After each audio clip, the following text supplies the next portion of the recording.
دمانك حبيبي يا حبيبي أنا من dunia ya habibi bata kuchinda kuja dimanak habibi ya habibi আসসালামু আলাইকুম, কেমন আছেন আপনারা? আশা করি আপনারা ভালো আছেন। আমি আফগান জিলিপি মাইকেল সিজাইউটি সান্তা আপনার সামনে হাজির আছি। আর আপনাকে আমার ইউটিউব চ্যানেলে স্বাগতম জানাচ্ছি। থাম্বনেল আর টাইটেল থেকে বুঝতেই পারছেন আজ আমি কি দিকে রোস্ট করছি, কি কোন টপিকে রোস্ট করছি। হ্যাঁ, আজ আমি রোস্ট করছি আবার লাইকিতে, আর এটা আমার পার্ট 4। তো টপিকেও সে একই, ইসলামের নামে যে আজব ঘটনা ঘটে যাচ্ছে, তো কন্টেন্ট হচ্ছে সে বিষয়ে আমি রোস্ট করতে যাচ্ছি।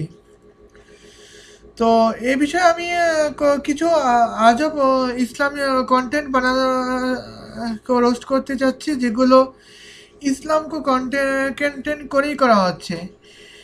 আর যেহেতু এবারে আমি কোনো লাইকি কন্টেন্ট করছি না, সেহেতু আমি আমারটা দেখাতে পাচ্ছি না বলে মার্জনা করবেন।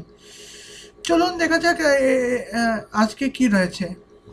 मेरे नबी ने आज़ान इसलिए नहीं दी क्योंकि मेरे नबी सिर्फ इंसानों के नबी नहीं है, मेरे नबी कुल कायनात के नबी हैं। अगर मेरे नबी आज़ान दे देते तो दुनिया की सारी चीज़ें, चांद, सूरज, आसमान, सितारे, पेड़ पौधे, सब के सब मस्जिद में आ जाते।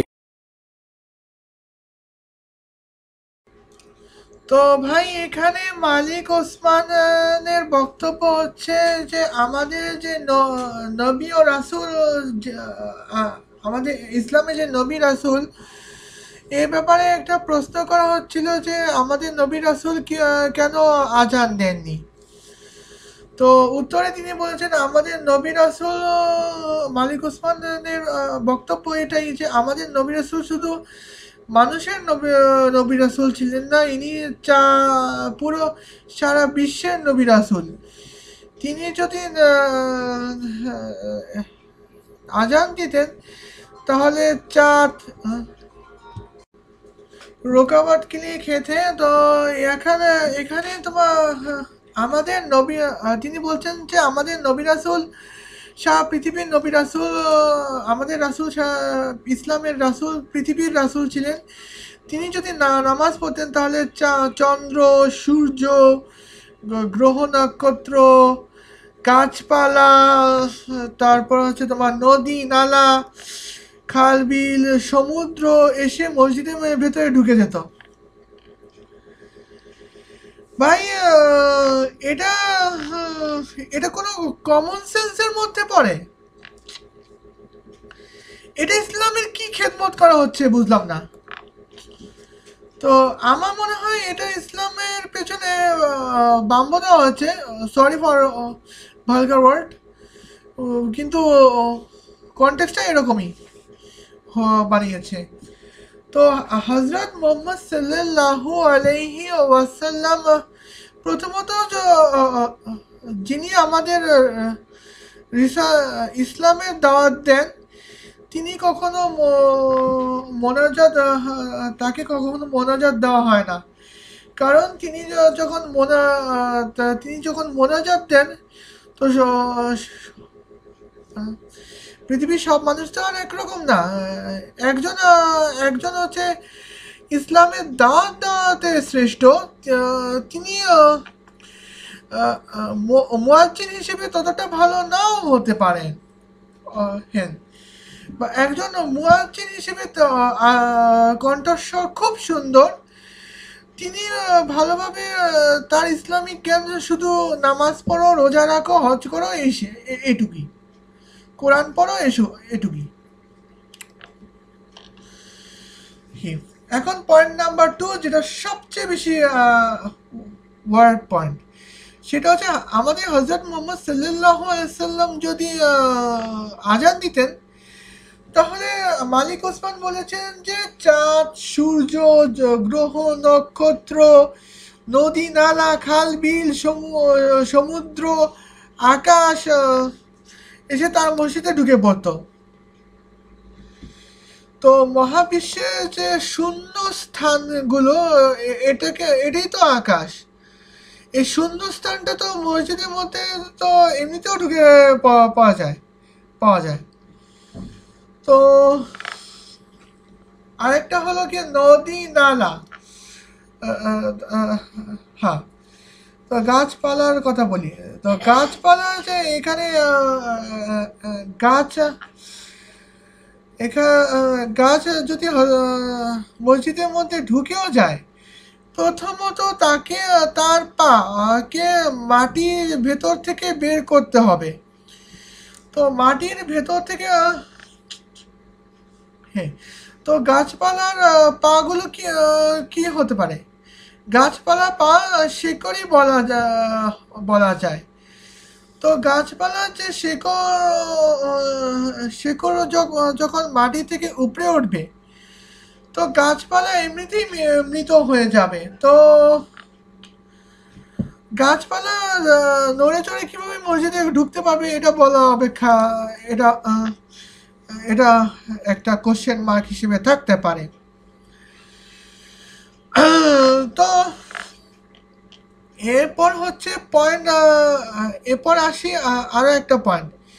তো নদী নালা সমুদ্র, তো এটা তো এমনটা মোটেই না যে নদী নালা সমুদ্রতে যতগুলো পানি আছে সবগুলো একটা গ্লাসের মধ্যে ভরা যাবে।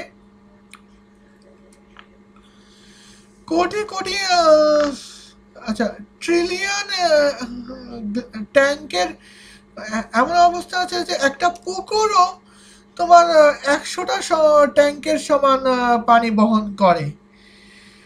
আর আর নদী নালা তো ভাই তাও পানি হচ্ছে অফুরন্ত, এক প্রান্ত দিয়ে পানি চলে যায় তো অন্য প্রান্ত দিয়ে পানি চলেও আসে। তো এখানে তো তো এরা মসজিদে যদি চলে যায় তাহলে আমরা গোসল করার জন্য পানিও কিভাবে পেতে পারি? আর এতে মসজিদে এতগুলো পানি তো আর মসজিদে তো জায়গা হবেই না, যখন একটা পুকুরের পানিতেও মসজিদের চেয়ে বেশি জায়গা নিতে পারে। তো নদী নালা সাগরের পানি মসজিদে ঢুকবে কি করে এটা বলার এটা কোশ্চেন মার্ক থাকবে। আরেকটা হলো কি চন্দ্র, এপত্র, সূর্য, গ্রহ, নক্ষত্র, তারা। তো হাই একটা কাবা ঘরের যে আয়তন, এতে চন্দ্র একটা চাঁদের 1 কোটি ভাগে 1 ভাগও তোমার মসজিদে ঢুকবে না। হ্যাঁ, আর ঢুকেও যদি যায় তাতেও তো মসজিদ পুরো ফুলফিল থাকবে, মানুষের কোনো জায়গাও থাকবে না। তো চন্দ্র আর সূর্য তো ভাই পৃথিবীর চেয়েও কয়েক গুণ বড়। তো চন্দ্র, সূর্য, গ্রহ, নক্ষত্র এরা কিভাবে মসজিদে আসবে, এটার কোনো বৈজ্ঞানিক ব্যাখ্যা আপনার কাছে মালিক উসমানের কাছে আছে কিনা সেটা প্রশ্নবিদ্ধ করা যেতে পারে। তো আপনি যদি আপনার উদ্দেশ্যটা ঠিক আছে, তো मालिक उस्मान आपका जो इरादा है वो नेक है, लेकिन कंटेंट गुनाह की तरह जा रहा है, बस और कुछ नहीं। तो ओके सेटअप बिगड़ते जा रही है।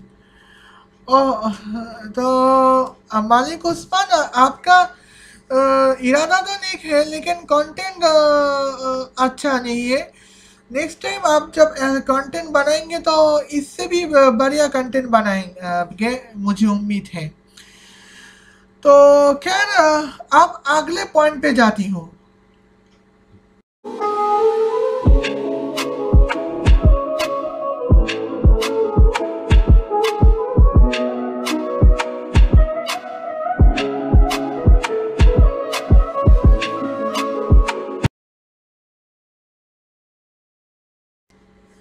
তো এখানে আপনারা যদি ওয়াসান আলোবিদি সম্পর্কে, আপনারা যদি ওয়াসান আলোবিদি সম্পর্কে জেনে থাকেন, তো আমি এর আগেও একবার ওয়াসান আলোবিদির একটা ভিডিও আমি এখানে শেয়ার করেছিলাম।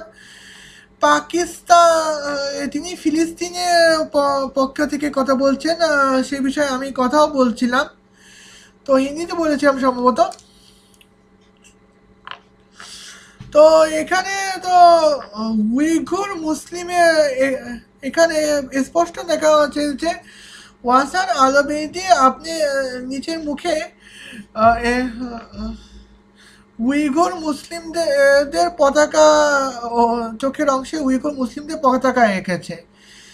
তারপর এই ডান হাতে তো চায়নার পতাকা, চীনের পতাকা এঁকে মুখে দিয়ে চেপে রেখে বলেছে যে দেখুন দেখুন, আমরা উইঘুর মুসলিমদের পক্ষে সচেতনতা জারি করি। তো চায়নার লোকেরা উইঘুর মুসলিমদের বাক স্বাধীনতা কেড়ে দিচ্ছে। আমরা আপনাদের ভালোবাসি, আমরা আপনাদের জন্য দোয়া করি, আমরা আপনাদের পক্ষে আছি, আপনাদের কষ্ট আমাদেরও কষ্ট, এই সেই। তো কন্টেন্টটা তো ঠিক আছে, কিন্তু কনটেক্সটটা একেবারে ভুল। তো আগের ভিডিওতে কনটেক্সট ঠিক ছিল, কন্টেন্ট ভুল হয়েছে। এবারে ঠিক তার উল্টো, কন্টেন্টটা ঠিক আছে, কনটেক্সটটা ভুল। আসলে কন্টেন্টটাও এখানে ভুল দেখা যাচ্ছে। তো সেটা আমি আপনাদের বলি, চায়নাই একমাত্র দেশ যারা মুসলিম বিশ্বের সবচেয়ে বেশি সাহায্যকারী, সবচেয়ে বড় সাহায্যকারী হিসেবে বিবেচিত হয়েছে। তো হ্যাঁ, তো তারপর হচ্ছে তোমার আমেরিকা, তারপর হচ্ছে তোমার রাশিয়া। তো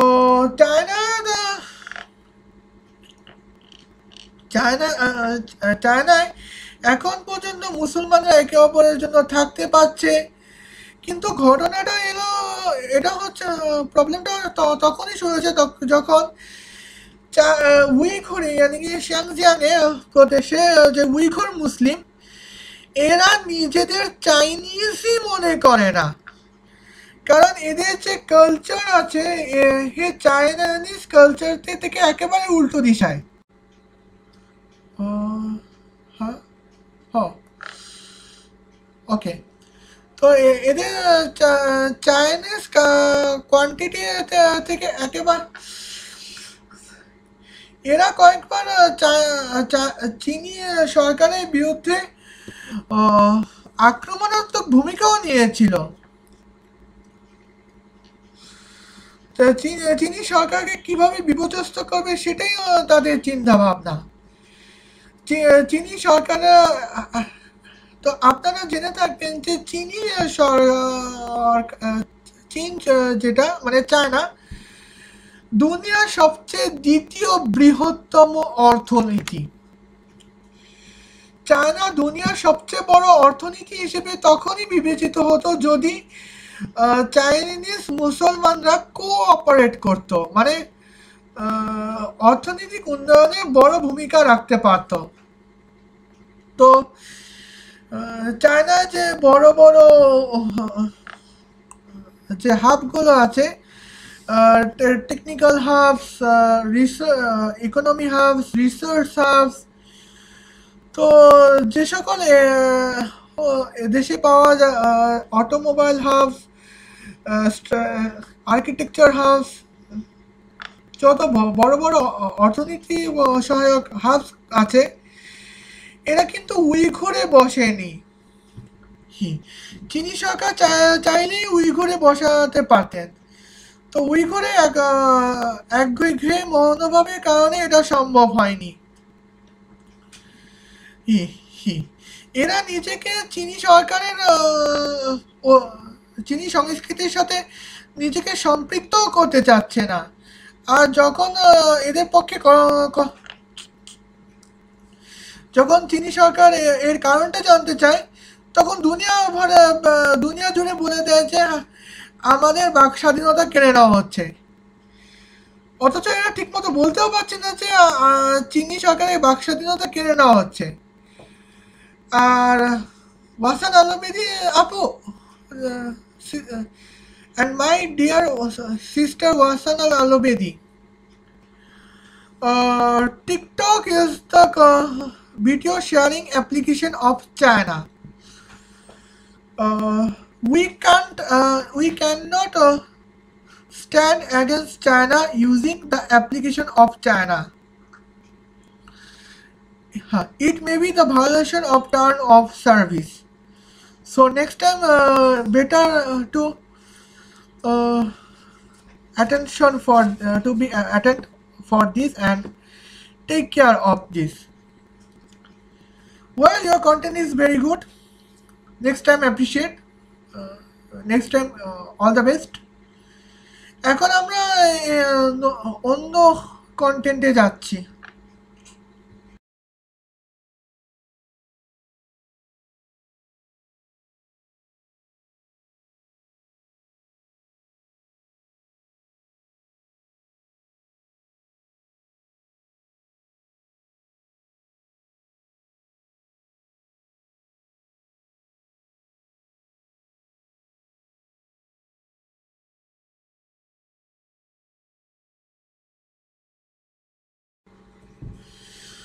তো ভাই এখন তো ভাই এটা প্রবলেম ক্রিয়েট করার মতো। এটা নামাজের কথা যখন আসছে তখন এটা নিয়ে এখনো অনেক কন্ট্রোভার্সি চলে আসছে। তো বেশ কয়েকজন ইউটিউবার যারা ইউটিউবের মাধ্যমে ইসলাম প্রচার করে থাকে, তারা নিজেরা দাবি করেছে যে কোরআনে কোথাও বলা নেই যে 5 ওয়াক্ত নামাজ পড়তে হবে, বা কোরআনে কোথাও বলা নেই 3 ওয়াক্ত নামাজ পড়তে হবে। কোরআনে 85 বার শুধু এটুকু বলা আছে, নামাজ আদায় করো। তো এখানে কনস্ট্যান্টলি এখানে ভাইজান এখানে 5 ওয়াক্ত নামাজের কথা উল্লেখ করা আছে। তো 5 ওয়াক্ত নামাজ পড়া যে ফরজ, এটা কোথায় বলা আছে সেটা সম্পর্কে যারা জানতে পারলে খুশি হব। ওয়েল, তো এখন পয়েন্ট নাম্বার 2-তে আসি। ফজরের নামাজ হচ্ছে 2 রাকাত ফরজ আর 2 রাকাত সুন্নত। প্রথমে সুন্নত আদায় করতে হবে, তারপর হচ্ছে তোমার ফরজ আদায় করতে হবে। ঠিক আছে, এটা ঠিক আছে। জোহরে এসে গন্ডগোলটা জোহর ওরে এসেই। তো জোহরের নামাজের সময় বলা হচ্ছে যে এখানে জোহরের নামাজ হচ্ছে 12 রাকাত। আমরা এতক্ষণ জানতাম যে আমরা মুসলমানরা এতদিন জানতাম যে জোহরের নামাজ হচ্ছে 10 রাকাত। তো 12 রাকাত কোত্থেকে এসেছে? তো তাও জোহরের 12 রাকাত কি আছে? জোহরের রাকাত হচ্ছে তোমার 4 রাকাত সুন্নতে মুআক্কাদা আর 4 রাকাত হচ্ছে ফরজ, আর 2 রাকাত হচ্ছে সুন্নতে মাবিয়া, আর 2 রাকাত হচ্ছে নফল। তো নফল যে 2 রাকাত ফিক্সড করা আছে, এটা কে বলল? তো আমরা এখানে জানি যে নামাজে কে 4 ভাগে ভাগ করা যায়: ফরজ, ফরজ, ওয়াজিব, সুন্নত আর নফল। তো ফরজ হচ্ছে ওই ধরনের কাজ যেটা আল্লাহর পক্ষ থেকে এসেছে, এটা করতেই হবে, না করলে গুনাহ আছে। হ্যাঁ, এবং সেটা পূর্ণরূপে জবাবদিহি করতে হবে। ওয়াজিব হচ্ছে তোমার এমন একটা টাস্ক যেটা আল্লাহর পক্ষ থেকে এসেছে। এটা এটা করাটা বাধ্যতামূলক আল্লাহ পক্ষ থেকে এসেছে বটে, তবে এটা যদি কেউই না এই টাস্ক যদি কেউ না করে তাহলেও কোনো গুনাহ নেই।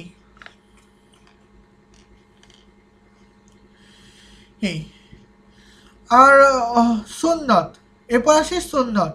সুন্নত দুই ভাগে ভাগ করা যায়, মুআব্বাদ আর মাবিয়া। আর সুন্নতে মুআব্বা, তো এই ধরনের সুন্নত এটা হযরত মুহাম্মদ সাল্লাল্লাহু আলাইহি সাল্লাম নিজে আলাদা করে রোজ পড়তেন, আদায় করতেন। আর সুন্নতে মাবিয়া হচ্ছে তো হযরত মুহাম্মদ সাল্লাল্লাহু আলাইহি সাল্লাম নিজে আলাদা কখনো কোনো জোহরের নামাজ আদায় করতেন, কোনো জোহরের নামাজে আদায় করতেন না। তো হ্যাঁ, আর নফল হচ্ছে এমন একটা টাস্ক, এটা আল্লাহর পক্ষ থেকেও আসেনি, নবী মুহাম্মদ সাল্লাল্লাহু আলাইহি সাল্লামও করেনি। এই টাস্কটা করলে আল্লাহর পক্ষ থেকে পুরস্কার আছে। এই টাস্ক করলেন আপনার নেকি হবে, না করলেও কোনো গুনাহ নেই। তো এজন্য নফল নামাজ কোনো মৌলবীর মোতাবেক বেদাত হয়ে যায়। ওকে, হ্যাঁ। আর এখানে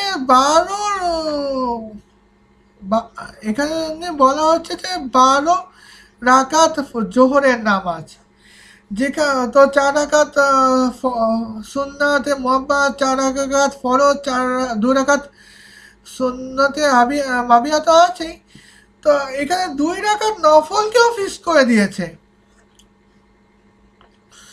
তো 2 রাকাত নফলকে এখানে ফিক্সড, 2 রাকাত নফল হচ্ছে পড়তেই হবে এরকমও কোথায় আছে? আর নফল যে 2 রাকাত হবে এমন তো কোনো কথা নেই। কোনো মুসলমানকে, এমন অনেক মুসলমানকে দেখেছি যে 2 রাকাতের জায়গায় পুরো 12 রাকাত নফল নামাজ পড়লো। মানে 12 রাকাতের নফল নামাজ 3 ভাগে ভাগ করে নামাজ আদায় করলো। আর 10 আর সুন্নতে মুআব্বা, সুন্নতে মাবিয়া আর ফরজ যে আইন তো আছেই, তো টোটালি তো 22 রাকাত নামাজ আদায় করলো। সো 12 রাকাত যে জোহরের নামাজের জন্য ফিক্সড হবে এটা কোনো কোথাও বলা নেই। এখন আসি আসরের আজানের কথা। তো আসরের নামাজের ক্ষেত্রে তো এখানে 4 রাকাত এরা বললো যে আসরের নামাজ 8 রাকাত, 4 রাকাত সুন্নত, 4 রাকাত ফরজ। তো আমরা যে 25 বছর ধরে জেনে এসেছি যে আসরের নামাজ 4 রাকাত, তো এটা কি ভুল ছিল? যে এরা বললো যে আসরের নামাজ 8 রাকাত। তো কোরআনে তো কোথাও, কোরআনে এমনিতেও বলা নেই যে কয় রাকাত নামাজ, কয় ওয়াক্ত নামাজ ফিক্স আছে। তো হাদিসে কোথায় বলা আছে যে কোন সহি হাদিসে বলা আছে যে আসরের নামাজ 8 রাকাত, 4 রাকাত হযরত মুহাম্মদ সাল্লাল্লাহু আলাইহি সাল্লাম 4 রাকাত আলাদা আসরের নামাজ আদা করতেন। তো এটা বলা আছে 4 রাকাত আমাদের ইসলামের প্রিয় নবী হযরত মুহাম্মদ সাল্লাল্লাহু আলাইহি সাল্লাম 4 রাকাত আসরের নামাজ আদা করতেন। এটা তো আমরা সবাই জানি, কিন্তু আসরের তিনি কি আলাদা করে পড়তেন নাকি ফরজ নামাজ হিসেবেই আদা করে যেতেন, সে ব্যাপারে কোথাও স্পষ্ট করে বলা নেই। সো 4 রাকাত সুন্নত এটা আমার মতে কোনো সহি হাদিসের কথা নয়। এখন আসি মাগরিবের নামাজ। মাগরিবের নামাজ 7 রাকাত। তো আমরা জানি মাগরিবের নামাজ হচ্ছে 5 রাকাত। 2 রাকাত 3 রাকাত ফরজ, 2 রাকাত সুন্নত আর 2 রাকাত নফল। তো এখানেও ওই কাহিনী যেটা জোহরের নামাজে কাহিনী হয়ে গেছে, এখানেও নফল 2 রাকাত নফল এখানে অ্যাড করা হয়েছে। তো এমনিতেও মাগরিবের নামাজ 45 মিনিট ধরে মাগরিবের নামাজ থাকে। এরপর যদি মাগরিবের নামাজ পড়তে চান পড়তে পারেন, তবে কাজা করতে হয়। তো তো আমি মাগরিবের নামাজ 5 রাকাত নামাজ আমি 5 মিনিটে পড়তে পারি। কিন্তু অনেকে আছে যে 3 রাকাত নামাজ পড়তেই 10 মিনিট লেগে যায়। তো সেই হিসেবে 30 মিনিট মাগরিবের নামাজে চলে যাওয়ার কথা, যদি মাগরিবের নামাজ 7 রাকাত হয়। তো কোথাও বলা নেই যে মাগরিবের নামাজ 7 রাকাত। আর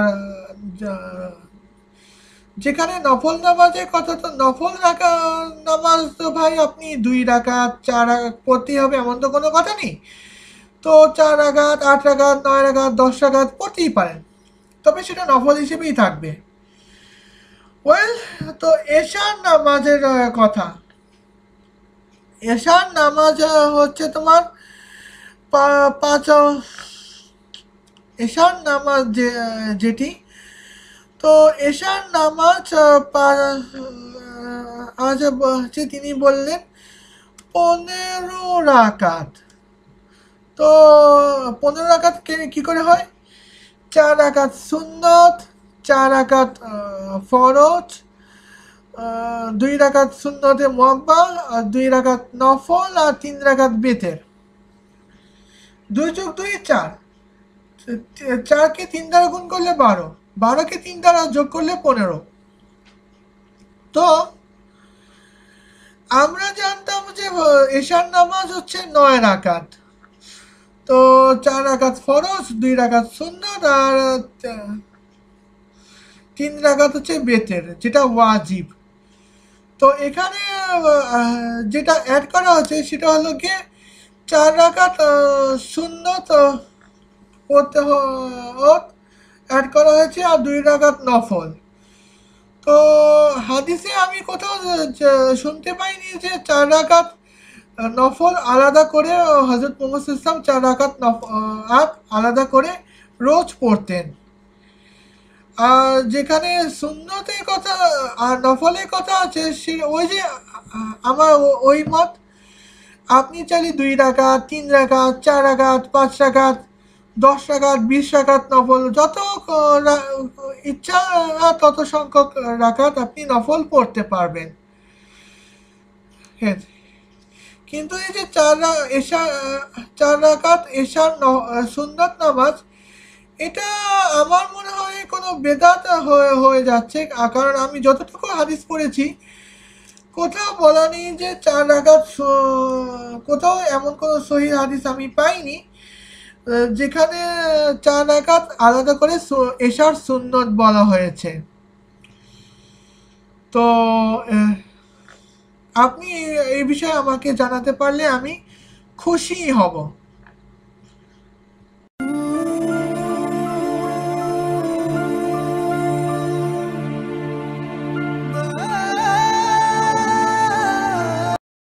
Likey.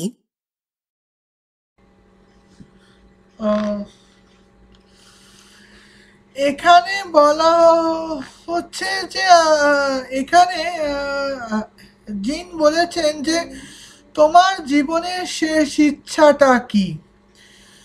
তো আমি আমার উত্তরে বান্দা বলল যে আমি আমার সকল সমস্যার সমাধান চাই। তো এরপর কোরআন দেখিয়ে বলা হচ্ছে যে এই নাও তোমার সকল সমস্যার সমাধান। তো কোরআন যদি মানুষের সকল সমস্যার সমাধান হতো, তাহলে পুরো শরীয়তের একটা শরীয়তে শুধু কোরআনই থাকতো। হ, কিন্তু সেটা হয়নি। তো হজরত মোহাম্মদ সাল্লাল্লাহ, আমি কোথাও একটা হাদিসে পড়েছি যে ইয়েমেনে একজন হজরত মোহাম্মদ সাল্লাল্লাহু আলাইহি ওয়াসাল্লামের পক্ষ থেকে একজন শাসককে নিযুক্ত করা হলো। হ, এখন এখন ওখানে আগে থেকেই জিজ্ঞেস করা হলো যে আপনি আপনি এমন একটা দেশে গেলে এর শাসক হিসেবে নিযুক্ত হতে চলেছেন যে দেশে প্রতিদিন নিত্য সমস্যা দেখা দেবে। তো সমস্যাটা হচ্ছে হজরত মোহাম্মদ সাল্লাল্লাহ। তো এখানে আপনি হজরত মোহাম্মদ সাল্লাল্লাহু আলাইহি সাল্লাম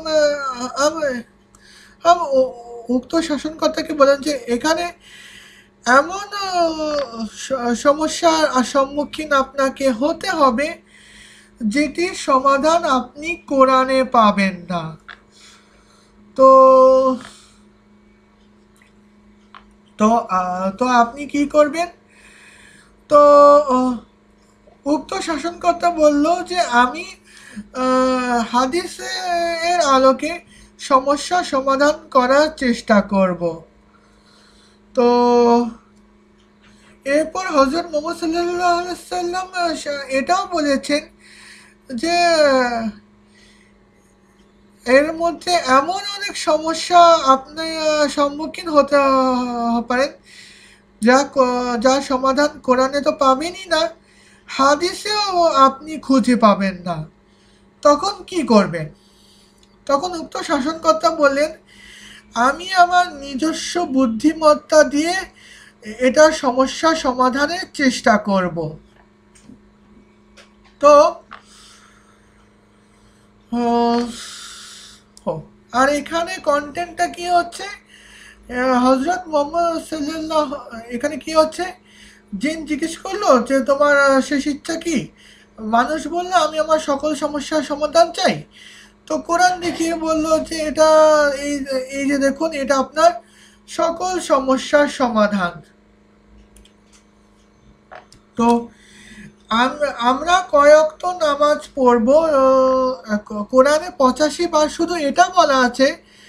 আগের ভিডিওতে আমি এটাই বলেছিলাম যে কোরআনে 85 বার শুধু এটা বলা আছে যে আমি কত অক্ত, কোরআনে শুধু এটা বলা আছে যে আমি নামাজ পড়ব, তাও 85 বার। স্পষ্ট করে বলা নেই যে কয় অক্ত নামাজ পড়ার কথা বলা হয়েছে। তো কত, তো আপনি তো 5 ওয়াক্তের নামাজ কোথা থেকে পেলেন? তো আপনি পেলেন হচ্ছে হাদিস, আপনি পেলেন হচ্ছে কি হাদিস থেকে পেলেন যে 5 ওয়াক্তের নামাজ বলা হয়েছে। তো নফল নামাজ আপনি কত পড়বেন কি পড়বেন না, সেই সমস্যা তো আমি নফল নামাজ পড়ে ফেললাম, আমার এখন গুনাহ হবে কি হবে না,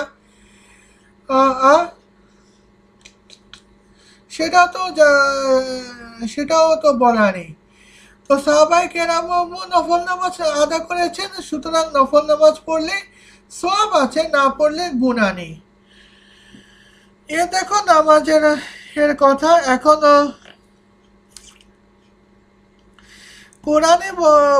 কোরআন হাদিসে বলা আছে সিয়াম পালন করতে হবে। তো আপনি মুসলমান এমন একটা দেশে পড়ে আছেন যে দেশে 5 ওয়াক্ত, আপনি মুসলমান এমন একটা দেশে পড়ে আছেন যে দেশে রোজা যদি রাখতে চান তাহলে আপনার খাবারের সময় মাত্র আধা ঘন্টা। উত্তর ফিনল্যান্ড বা উত্তর নরওয়ে বা আইসল্যান্ডে ধরুন মুসলমানরা প্রবেশ করলো, আর সেই হিসেবে নামাজ নামাজ আদায় তো করলো, রোজাও আদা করলো। তো এক্ষেত্রে দেখা গেল যে তোমার রাত 12টা 15, রাত 1টায় হচ্ছে তোমার ফজরের আজান হবে, আর রাত 11টায় হচ্ছে তোমার মাগরিবের আজান হবে।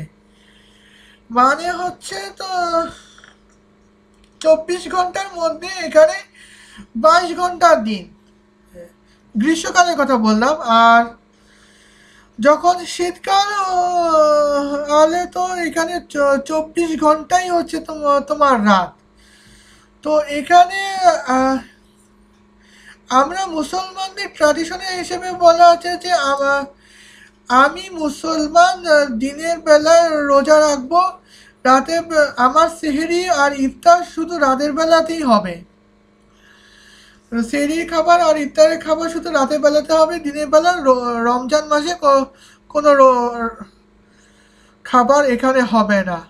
তো এখন কথা হচ্ছে তোমার শীতকালে তো মানে আইসল্যান্ডে শুধু রাত পাওয়া যায়, আর গ্রীষ্মকালে হচ্ছে 24 ঘন্টার মধ্যে 22 ঘন্টা দিন। তো দিনের ক্ষেত্রে তো কোনো মশলা দিয়ে তারা রোজা রাখলো, গ্রীষ্মকালে রোজা রাখলো, কিন্তু শীতকালে যে তারা রোজা রাখার মতো কোনো অবস্থাতেই থাকতে পারলো না, সেই বিষয়ে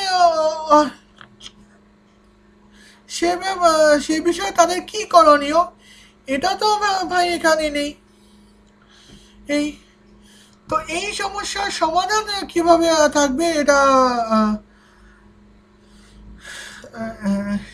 এটা আমাদের তুলে ধরতে হবে। তো এই তো আমি আপনাকে ইসলামী সমস্যা এখানে সমাধানের কথা আমি আপনার সামনে উপস্থাপন করলাম। তো আমার কাছে শুধু এটুকুই কন্টেন্ট, সরি, আপনি এখানে আমার এটুকু কন্টেন্টের অবস্থাতে আছে। তো ঠিক আছে, এখন আসি নেক্সট কন্টেন্টে।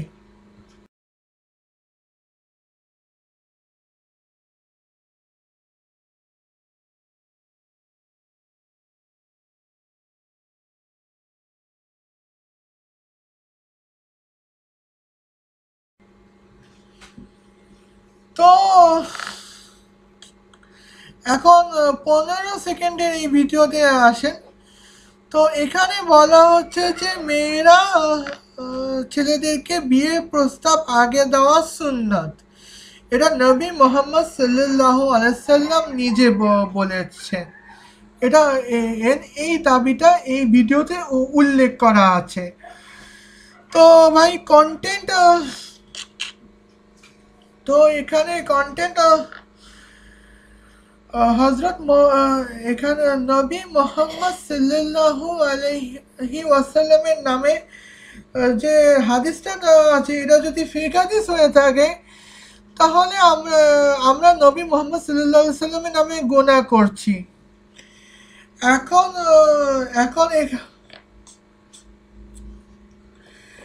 তো এখন ছেলে পক্ষ, এখন এখানে চলো একটা হাদিসে কথা আসি।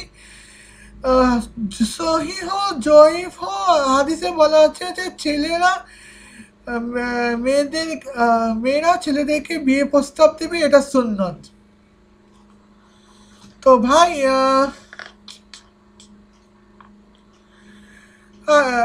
ভাই এখানে ছেলেদেরও তো একটা মত তো থাকে। তো ছেলেদের তো ভাই বলা যেতেই পারে যে ছেলেরা সবসময় ইমানদার হয়, ছেলেরা মুসলমান ছেলেরা 5 ওয়াক্ত নামাজ পড়ে, রোজা রাখে, তো নিজের একটা প্রাইভেসি থাকে। তো মেয়েরা, তো ভাই আজকালকার যুগ এমন যে ছেলেরা মেয়েদের কাছ থেকে কোনো রোমান্স বা ম্যারেজে কনসেন্ট চাইবে। তো এখন মেয়েরা যদি ছেলেদের কাছ থেকে কনসেন্ট যদি চেয়ে ফেলে, তাহলে তো বড় অসুবিধা। ছেলেরা তো ভাই হা করে ফেলবে।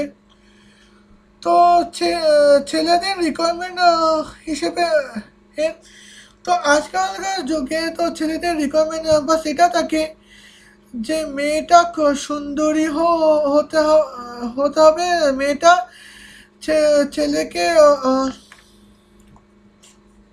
আর তার ফ্যামিলিকে আদর যত্নে খেয়াল রাখবে। তাকে মেয়েটা এলে যেন সুখ শান্তিতে নিয়ে আসে। আর মেয়েদের রিকোয়ারমেন্ট কি আছে? ছেলে ডক্টর হতে হবে বা ইঞ্জিনিয়ার হতে হবে, ছেলে হ্যান্ডসাম হতে হবে, ছেলে কোটি টাকার মালিক হবে। বলতে গেলে বিল গেটস, জেফ বেসোস সে হবে। মাফিয়া পাল্টা হলেও সমস্যা নেই। এই ছেলেদের কাছে এত টাকা থাকবে যেন মেয়ে শপিং, মেয়ে যদি মেকআপও করে, আমি তো নিকাপ করেছি, মেয়েরা যদি মেকআপ করে তাও মেয়েদের মেকআপ করার ক্ষেত্রে কোনো ধরনের নিষেধাজ্ঞা দেওয়া চলবে না। এরকম শর্ত যদি পূরণ করতে পারে তাহলে মেয়েরা ছেলেদেরকে বিয়ের প্রস্তাব দিতে পারে। তো এখানে কোথাও কোনো রিকোয়ারমেন্ট এখানে লক্ষ্য করা যাচ্ছে না যেটা ছেলেটা ইমানদার হবে, ছেলেটা সৎ নিষ্ঠাবান হবে। হে, বরঞ্চ তোমার যে পয়সার দিক দিয়ে যে রিকোয়ারমেন্ট মেয়েদের পাওয়া যায়, মেয়েদের পক্ষ থেকে ছেলেদের প্রতি যে রিকোয়ারমেন্ট পাওয়া যায় পয়সার দিক দিয়ে, তাতে তো মনে হয় যে কোনো ঘুষখোর হলেও চলবে। হ্যাঁ, তাহলে তাহলে মেয়েরা যদি ছেলেদেরকে বিয়ে প্রস্তাব দেয়, এটা কি সুন্নত হলো নাকি কোনো গুনাহ কাজ হলো? এখানে আমি আমার পয়েন্ট অফ ওপিনিয়ন দিয়ে রেখেছি। আপনাদের পয়েন্ট অফ ওপিনিয়ন কি, এটা আপনি আমাদেরকে জানিয়ে দেবেন।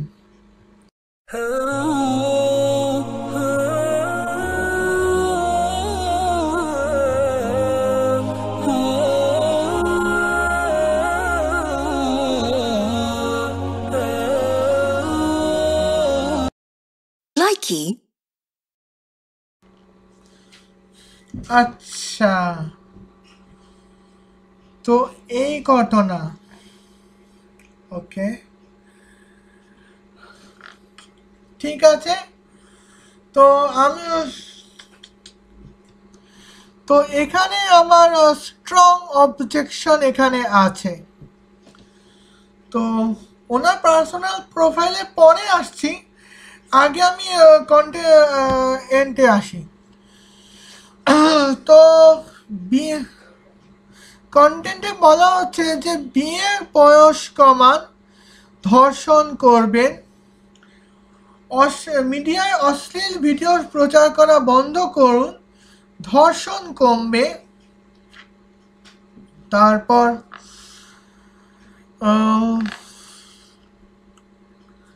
ইসলামী আইন অনুযায়ী বিচার করুন, ধর্ষণ করবেন, পর্দা করা বাধ্যতামূলক করুন, ধর্ষণ একেবারে কমে যাবে।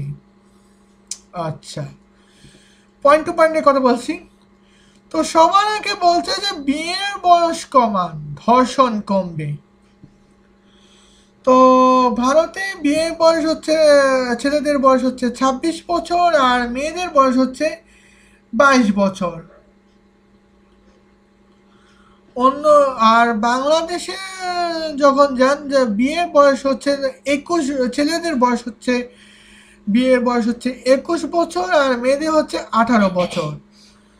এখন অবশ্য ছেলেদের বয়স 25 করা হয়েছে আর মেয়েদের বয়স 20 করা হয়েছে। তো বিয়ের বয়স কমালে ধর্ষণ কমে যাবে। তো এটা একেবারেই অনুচিত। কারণ বিয়ের বয়স কমালে ধর্ষণ কমে না, উল্টো ধর্ষণ বেড়ে যাওয়ার শঙ্কা থাকে। তো কারণ আমরা জানি rape is defined as a sexual assault without mutual concert. অর্থাৎ যে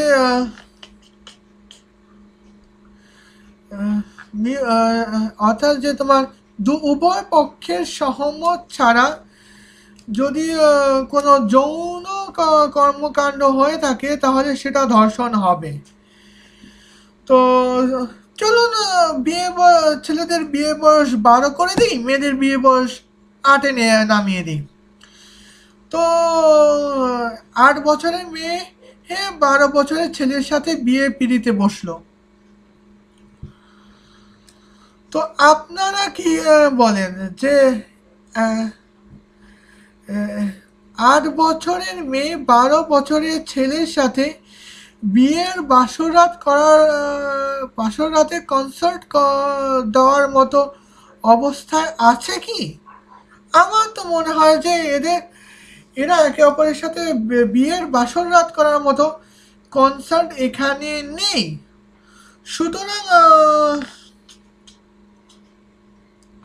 সুতরাং এটাকে ধর্ষণ বলা যেতেই পারে।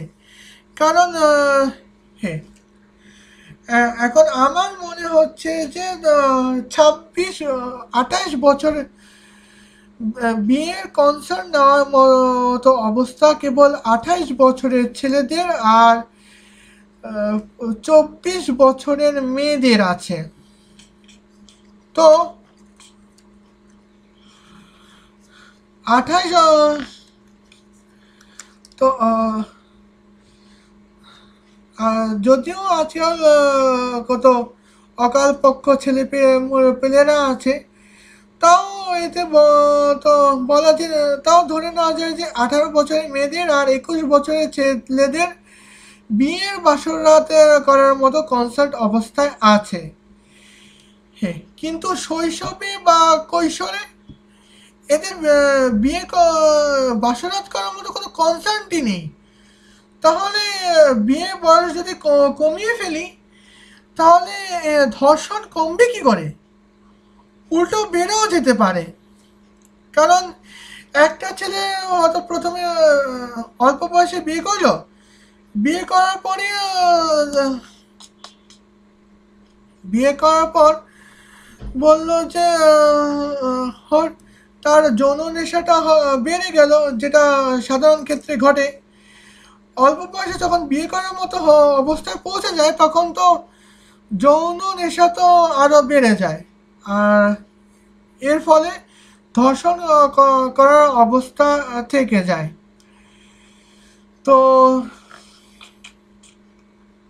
তো আপনার প্রথম পয়েন্টটা হচ্ছে ভুল। এখন দ্বিতীয় পয়েন্ট হচ্ছে মিডিয়ায় অশ্লীল ভিডিও সম্প্রচার করা বন্ধ করো, ধর্ষণ কমে যাবে। তো মিডিয়ায় অশ্লীল ভিডিও সম্প্রচার কেন হচ্ছে? কারণ এর অডিয়েন্স আছে। মিডিয়ায় যদি অশ্লীল ভিডিও সম্প্রচার করার মতো যদি কোনো অডিয়েন্সই না থাকে তাহলে মিডিয়ায় অশ্লীল ভিডিও সম্প্রচার করার জন্য যে মোটিভেশন থাকে এটা একেবারে শূন্যের কোঠায় নেমে যাবে। তো হ্যাঁ, আমরা অশ্লীল ভিডিওর অডিয়েন্স আছি বলেই তো মিডিয়ায় অশ্লীল ভিডিও সম্প্রচার চলছে। আগে অডিয়েন্সটা শেষ করুন, অশ্লীল ভিডিও সম্প্রচার এমনিতেই কমে যাবে। হ্যাঁ, তো পয়েন্ট নাম্বার 2টাও ভুল প্রমাণিত হলো। এখন পয়েন্ট নাম্বার 3, ইসলামী আইন অনুযায়ী বিচার করুন, ধর্ষণ কমে যাবে। তো ইসলামী আইন অনুযায়ী বিচার করতে হলে সর্বপ্রথম আমাকে সর্বপ্রথম আমাকে এক ব্যক্তিকে দোষী সাব্যস্ত করার জন্য 2 জন পুরুষ সাক্ষী অথবা 4 জন নারী সাক্ষী বা অথবা 4 জন শিশু সাক্ষী থাকবে। চলো 2 জন পুরুষ সাক্ষী, 4 জন অথবা 4 জন নারী সাক্ষী অথবা 4 জন শিশু সাক্ষীর সাক্ষ্যে ধর্ষণের মামলা রফাদফা হয়ে গেল। কিন্তু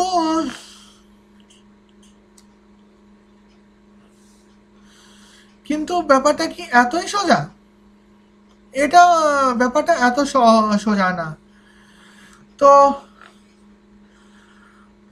অনেক সবসময় যে সত্য সাক্ষী দিয়ে ন্যায় বিচার হয় এমনটা নয়, বরঞ্চ বেশিরভাগ ক্ষেত্রে দেখা যায় যে সত্য 4 জন পুরুষের সত্য সাক্ষী ধর্ষণের মামলাকে ভুল দিশায় নিয়ে যেতে সক্ষম। তো আমি ব্যাপারটা ক্লিয়ার করে দিচ্ছি। তো ধর্ষণের সাক্ষী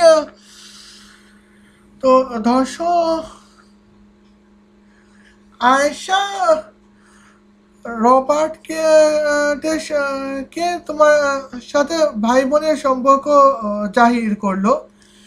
তো দুজনে মিলে একটি কামরায় গেল। তো ওই কামরায় আসার পর যেহেতু আয়েশা রবার্টের ভয়েস জানতো আর নিজের ভয়েসও তো তার জানারই কথা, তো ও এক কামরায় বসে আছে। তো নিজে আর রবার্টের ভয়েসের একটা অডিও পেশ করলো। অডিও বাইরে দরজার আশেপাশে ছাড়া হলো। তো এমন সময়ে যে 4 জন পুরুষ সাক্ষী এটাই শুনতে পেল যে রবার্ট আয়েশাকে ধর্ষণ করেছে। তার তো এরা রবার্টকে ধরে ইসলামী আদালতে তুলে আনলো।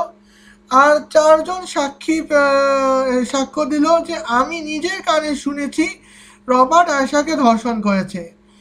তো রবার্টের শাস্তি তো মৃত্যুদণ্ড নিশ্চিত করা হয়ে গেল। কিন্তু যখন সাধারণ আদালতে তুলে আসা হলো, তো আয়েশার গুপ্ত অঙ্গের ফরেন্সিক টেস্ট করা হলো আর রবার্টের গুপ্ত অঙ্গের ফরেন্সিক টেস্ট করা হলো। এতে দেখা গেল যে রবার্ট আয়েশার সাথে কোনো যৌন সঙ্গমও করেনি। তো এখানে অথচ 4 জন পুরুষ সাক্ষী সত্যি ওই অডিওটা বাইরে থেকে শুনে ফেলেছিলেন। তাহলে ওটা কি ছিল? পরে জানা গেল যে 4 জন পুরুষ সাক্ষীকে মিসলিড করার জন্য ওই মিথ্যে অডিওটা বাইরে বাজানো হয়ে গেছে। তো এখন দোষটা কার হবে? আয়েশার নাকি ওই 4 জন পুরুষ সাক্ষী যে রবার্টকে ধর্ষক হিসেবে সাব্যস্ত করার কাজে উঠে পড়ে লেগেছে? উত্তর যদি আপনার কাছে থাকে তাহলে কমেন্ট বক্সে এসে জানিয়ে দেবেন। আরো আছে, শরীয়তে মোতাবেক পর্দা বাধ্যতামূলক করুন, ধর্ষণ কমে যাবে। তো এখন শরীয়তে পর্দাটা কি বা কি ধরনের পর্দা করলে ধর্ষণ কমে যাবে, এটা এরা স্পষ্টভাবে বলেনি। আর দ্বিতীয়ত যে ধর্ষণ কমে, এখানে যে ধর্ষণ যে একেবারেই কমে যাবে এটা বলার মতো কোনো অবস্থাতে নেই। কারণ ধর্ষণ সবসময় বেপর্দা মেয়েরা তো আর ধর্ষিত হয় না, অনেক সময় দেখা যায় পর্দাশীল মেয়েরা ধর্ষণের শিকার হয়। তো নুসরাত জাহান, আপনি যে এই পয়েন্টটা উল্লেখ করেছেন, তাহলে আপনাকে আমি করতেই পারি যে নুসরাত জাহান রাফি যে ধর্ষণের কেস নামে যে নুসরাত জাহান রাফি যে ধর্ষণের কেসটা হয়েছে, নুসরাত জাহান রাফি কোন ক্ষেত্রে বেপর্দা ছিলেন? বরঞ্চ তিনি আমার মতো এমনভাবে পর্দাশীল ছিলেন, মুখে মেকআপ করেও করে চলতেন। তো তারপরেও তো ধর্ষণ হয়েছে। তো এটার কারণটা কি, এটা জানতে পারলে আমি খুশি হব। এখন আসলে প্রোফাইলের ক্ষেত্রে, তো প্রোফাইলে পিকচারে দিয়েছে, প্রোফাইল পিকচারে সৌদি আরবের একটা পতাকার প্রোফাইল পিকচারে দিয়েছে। তো আমি মনে করি না যে এটা দেওয়াটা সমীচীন হবে, কারণ সৌদি আরব নিজেই আজকাল ইসলাম পালন করছে না। তো তার পতাকা দিয়ে আপনি ইসলামের বাহক হতে পারবেন বলে আমার তো মনে হয় না। তো আসলে আপনার রুচিতে এটা নিয়ে আমার একটু সন্দেহ হয়েছে। সরি, রুচির কথা বলে ফেলছি, মাফ করবেন। আসলে আপনার কন্টেন্ট দেখে আপনার উপর আমার সন্দেহ হয়েছে, বাস এটুকুই। তো আজকে আমার আউটরো বাস এ পর্যন্তই।